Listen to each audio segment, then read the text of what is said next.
This is The Scoop for Wednesday. I'm Sean Canan with the WMNF News headlines. A coalition of environmental groups has taken a step toward filing a lawsuit against the U.S. Environmental Protection Agency. It's because of regulation of phosphate-industry wastes that the group says poses environmental and health dangers. The groups, including the Center for Biological Diversity, the Sierra Club, and Waterkeepers Florida, submitted a formal notice yesterday that they plan to file a lawsuit in 60 days if the EPA does not act on a 2021 petition seeking regulations on phosphogypsum waste. One of the attorneys for the coalition is Jacqueline Lopez, the director of the Jacobs Public Interest Law Clinic for Democracy and the Environment at Stetson University College of Law in Gulfport.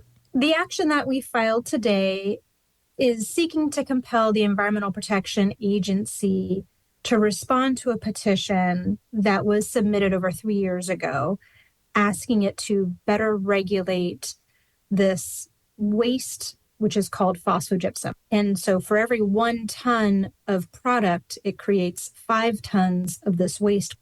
Phosphogypsum waste is stored in mountain-like gyp stacks in certain areas of Florida, including the Tampa Bay area. The sites also include large amounts of contaminated wastewater. Right now, each state has been delegated the responsibility for managing their waste. And so if phosphogypsum were regulated by the Environmental Protection Agency, which is, by the way that all other hazardous waste is regulated, it's regulated at a federal level. And the reason Congress requires that of all other types of hazardous waste is because you want to have national standards. You also want a way to allow the EPA to enforce provisions so that there can be penalties that are enforced uniformly throughout the U.S. The issue drew heavy attention in 2021 when massive amounts of wastewater were discharged into Tampa Bay because of concerns about a potential breach of a reservoir at the former Piney Point phosphate plant site in Manatee County. We're asking the EPA to do the right thing, to take the reins, as it has in many other instances when people are being exposed to risk, not for any fault of their own.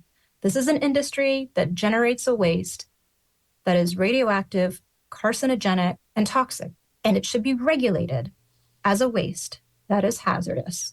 Yesterday's 18-page notice said stacks and wastewater contain toxic waste and that the EPA has not responded to the 2021 petition requesting regulation under a federal law known as the Resource Conservation and Recovery Act. Another pedestrian has been struck and killed on Tampa Bay area's deadly roads. Tampa police said in an email that the department is at Kennedy and Armenia, the site of the fatality. Police say the driver of the vehicle remained on scene and is cooperating. Yesterday, flight attendants protested at airports across the country for better pay. WMNF's Chris Young reports from the rally at Tampa International Airport. Overworked, underpaid, pay us a living wage. Overworked, underpaid, pay us a living wage.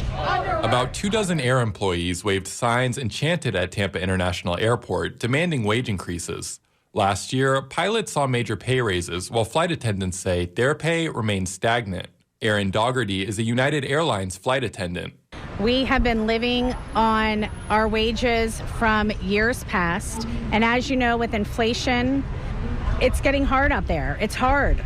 So we just want a livable wage. That's all we're asking for. The Labor Union Association of Flight Attendants say some flight attendants haven't had a pay raise in 5 years. Flight attendants do not get paid from the time they get to the airport until that plane pushes back. We get paid when the plane is in the air after pushback and once we land and park at the gate. We're not paid in between flights. And those are things that need to be discussed because we are still working. Anthony Workman is with Frontier Airlines in Tampa. To me, the company needs to care more about us. We're people. We're not robots. We love our jobs, absolutely. But we need to be heard. We're tired. Even more flight attendants demonstrated on a road outside the airport.